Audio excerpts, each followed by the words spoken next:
Hello everyone and welcome to another episode of Tech Gamers World.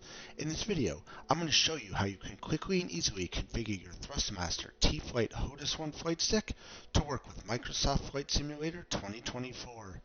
So before we get started here, if you could click that like button and subscribe to Tech Gamers World, I'm always going to have new and exciting content from the world of video games, flight simulators, and technology dropping all the time, and I would love it if you would be part of my journey. So here we go. So this is Microsoft Flight Simulator 2024. Now Microsoft Flight Simulator 2024 is available on two different systems currently. It is available on the Microsoft Windows PC and the Microsoft Xbox Series S and X. This is being played on a Microsoft Xbox Series X. And I'm going to show you here how to configure your Thrustmaster T.Flight HOTAS One flight stick to work with this awesome flight simulator. Now, there's a couple of things about the Thrustmaster T.Flight HOTAS One and the Microsoft Flight Simulator games that we should talk about. If you're playing this on a PC, you need to make sure that your Thrustmaster T.Flight HOTAS One drivers are installed and the firmware is on the latest version. If you need any help with that, I'll put a link in the description to this video on my other video on how to configure and install Thrustmaster drivers and update the firmware. If you're playing it on a Microsoft Xbox, it is simply plug and play. By that I mean you take the USB connector and just plug it into the USB port on your Microsoft Xbox. Now, one very important thing to note, Microsoft does not support Thrustmaster flight sticks or any flight sticks with cloud gaming. So if you're playing Microsoft Flight Simulator 2024 through Microsoft's cloud gaming, this flight stick will not work. It won't even be detected. The game has to be fully installed for it to work properly. Now, with all that said, what is the Thrustmaster T.Flight HOTAS One flight stick? And why do I love this flight stick? So I have had this flight stick for about 3 years.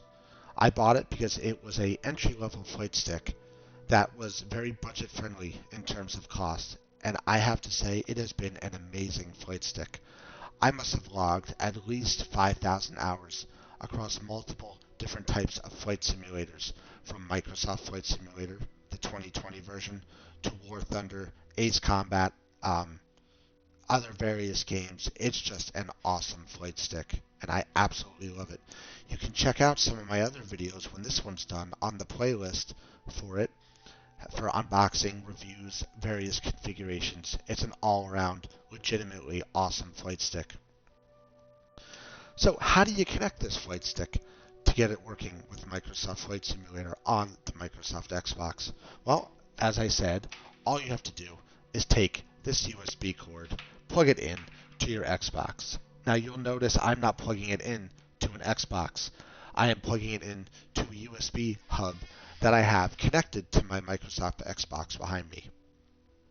Now that it's connected, we see that the light has come on and it is available. Now, what you don't see is any kind of pop-up that says this device has been connected. But it is indeed there.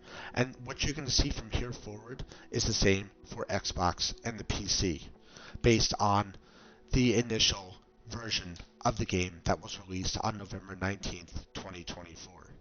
But all subsequent versions, if you're viewing this video, should essentially be the same thing. So what you want to do when you first plug in your flight stick, whether you're using a controller or a keyboard and a mouse on a PC, is to go up to the top right corner and go to Settings. So to do that on the Microsoft Xbox, we're going to press down on the right analog stick right here. As you can see, the screen gets darker and it pops up in the top right. Now what you want to do is either move with the analog stick or the D-pad over to Settings. Now here is the Settings menu. There are 4 sub-menus under Settings. There's General, Assistances, Controls, and Accessibility. What we're going to focus on today is Controls. So we're going to hit RB, or again, use your mouse or your keyboard to navigate over to Controls. Now, what you're going to see here is the Controls menu has come up. And under Devices list, you should see at this point your Thrustmaster T.Flight HOTAS One flight stick. If you don't see it, verify that your drivers are installed, or if you're playing on an Xbox or a PC, make sure that the switch here is set for the corresponding system. If you have it set for PC and you plug it into an Xbox, it will not work. Consequently, if you have it plugged in to a Xbox and it's set for PC, it will not work. It needs to be set properly for the system that you are using. So once that's set and we see the device in our device list, it's time to start setting up basic controls. Now, this video goes beyond just configuring the Thrustmaster T.Flight HOTAS One flight stick, because you also use the controller or a keyboard and a mouse for flight controls and configuration stuff within Microsoft Flight Simulator. Now you're saying, well, why do I need that if I have the flight stick? This flight stick with all these fancy buttons should be able to do everything. That's actually not the case. The flight stick is not so good at free looking, which by free looking I mean being able to look around the cockpit, or setting various buttons for specific things, like an example being exterior lights. If you wanted to turn on exterior lights, you'd have to set so many of these buttons, but you can use the controller to offset some of that. So I'll show you that here as a setup. So as we get into it, let's talk about what we see on the screen here. This is the control screen. Microsoft Flight Simulator 2024 is a little different in how you configure controls. You can configure 3 different types of controls. There's general controls, airplanes controls, and specific plane or helicopter controls. General controls are just what it says. Menu navigation, various stuff you would configure. Airplane controls are generalized airplane controls, and that applies to every plane across the game, every aircraft. Then there's specific controls. Specific controls are just what it says. You can configure specific flight controls for different types of aircraft, whether it's fixed-wing aircraft, helicopters, and so on. Balloons, blimps, all things that are in this game. So Microsoft, which is really good of them, introduced that specific controls. So let's focus first on how to view the controls and make adjustments. So, like I said, in your devices list, you have T.Flight HOTAS One and controller. You can switch between the two. So we're going to start with controller. Now, here are your various settings. You have radio, flight control surfaces, lights, instruments, systems, etc. all the way down. Autopilot, brakes, power management, landing gear, tools, multiplayer, ornithopter, communications, liquid drop system, camera, menu, VR, cockpit, player character, banner hook, banner pole, skydive system, all the way down. All these controls there's a ton of them, and they're all customizable. And you also have the ability to search. So you can search by input. You can search for things like reverse thrust, afterburner, all that stuff. So if you're looking for something specific, use that search field there, and it's really, really helpful. So in my case, we're going to go ahead here and show you an example of when you would use the controller. Now, be very careful when you start making changes. What you want to do is create a profile first. Now here, this is my recommendation, is to create the profiles before you start making changes, because you don't want to inadvertently overwrite the default controls of it, because then you have nothing to go back to. So if you go down to controller presets config, airplanes controls, and you go over to here, you'll see it set for Gamepad 2024 planes. And there is no other controls here other than that controller one, which is a test one that I made, and my new airplanes profile. So what you want to do here is take this one and go on the settings and duplicate it. And then you want to name it. So we're going to name it. We'll name it controller 0, 2. Now you can name this whatever you want.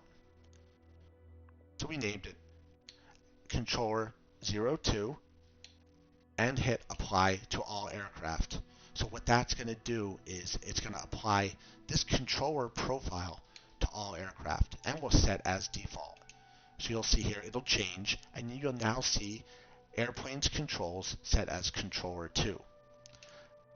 So then what you do now is go in and configure your various stuff on this profile. So go back up here to controller and then go to your various settings. Now I'm going to use as an example, we'll use lights. Here is some various settings. Exterior lights.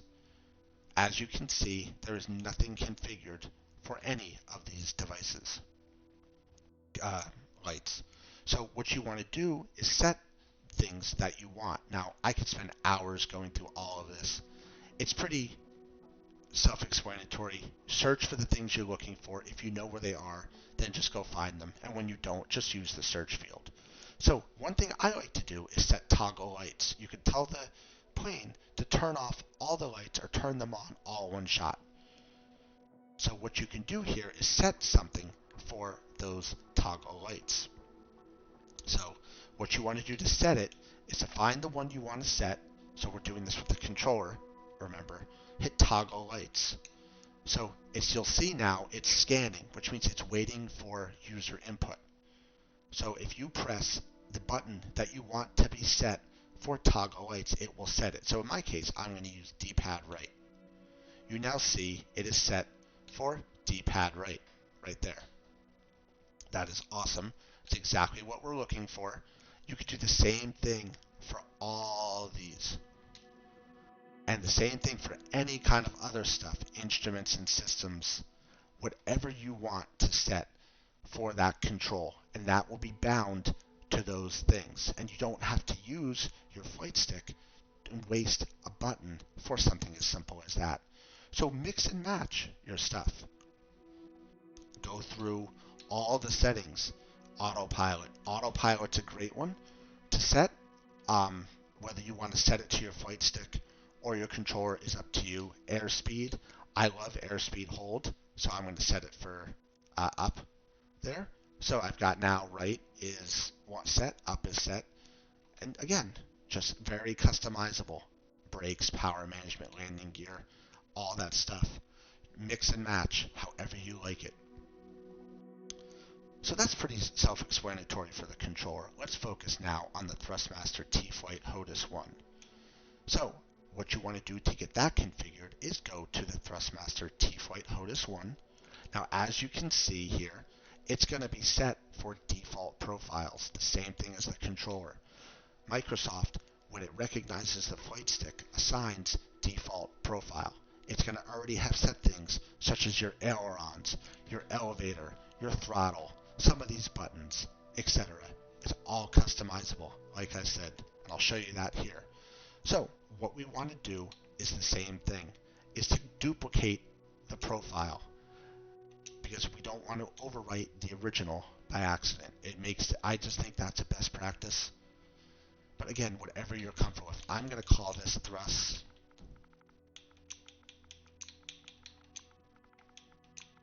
Thrustmaster 0, 1. And we go down. Then hit A and apply to all aircraft, set as default. So what it's done there is we've gone ahead and set up the Thrustmaster T.Flight HOTAS One with its own profile called Thrustmaster 01 and applied it to all aircraft. Now, the same thing again. You'll go back up to the Thrustmaster T.Flight HOTAS One and start to define your various controls. Now, I'll show you how some are already set. You go to Flight Control Surfaces, Control Trimming Surfaces. You're going to see things like ailerons and elevators trim has already been set because they're default to any type of flight stick. So you can see that's pretty self-explanatory there, and that you can customize them as you see fit. Be very careful customizing things like ailerons and elevators because, it's pretty basic. You don't want to go changing it unless you're, an advanced user. Reset rudder trims, all these things. Secondary control surfaces are important. Secondary control surfaces are things like flaps, so you can decrease flaps, increase flaps. Retract flaps is a really good one to have. It'll automatically pull the flaps back. So if you want to go ahead and set a button for it, you press A on your controller. It's going to be scanning. It's as simple as pressing a button on your flight stick. We've now gone and done that, and we've assigned the previous button, or button 13, to the retract flaps. And again, all of this is customizable. Some pretty important ones for the flight stick is afterburner, brakes, which are already set for B2. Reverse engines are usually not set, so that's something that's pretty important to check, and I'll show you that here. We'll see if we can find it here. So we'll go to power management and throttle, and you'll see various throttle settings here. Full throttle. Again, you don't want to mess with these too much because of obviously different things that can happen. You can set throttle on different engines automatically, etc. Landing gear.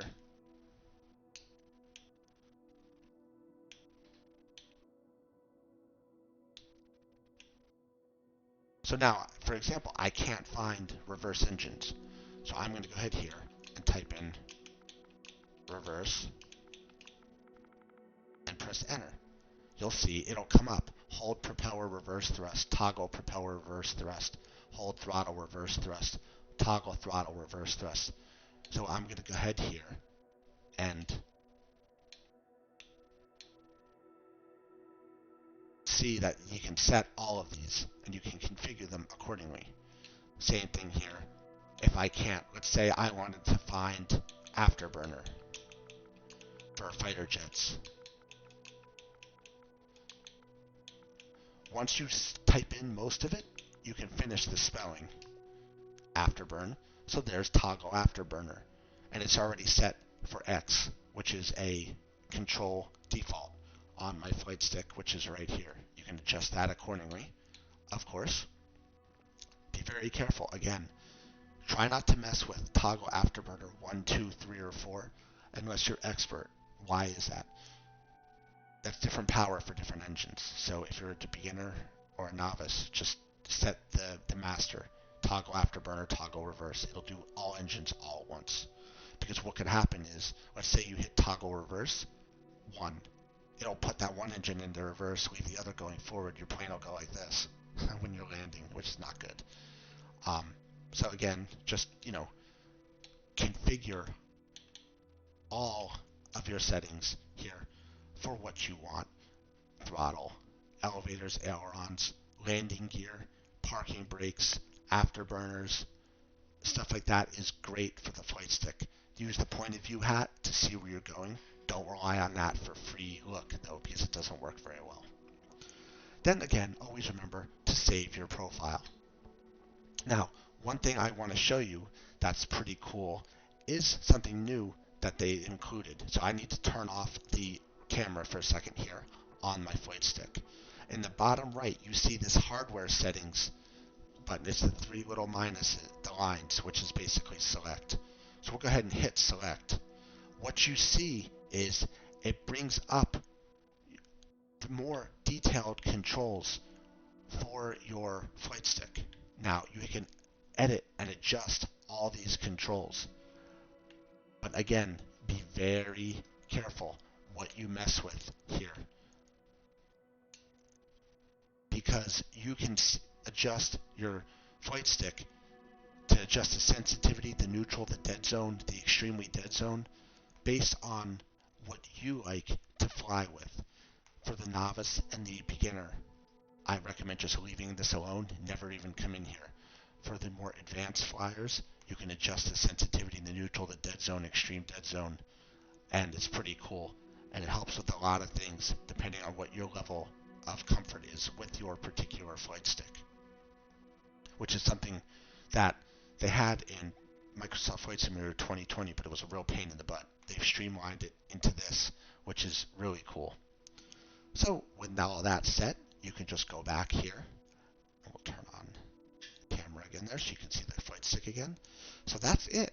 That's basically how you configure your Thrustmaster T.Flight HOTAS One flight stick to work with Microsoft Flight Simulator 2020, either the Microsoft Windows version or the Microsoft Xbox version. If anyone has any questions or comments or needs help configuring their Thrustmaster T.Flight HOTAS One flight stick for either system, definitely drop a comment below and I will do my best to help you out.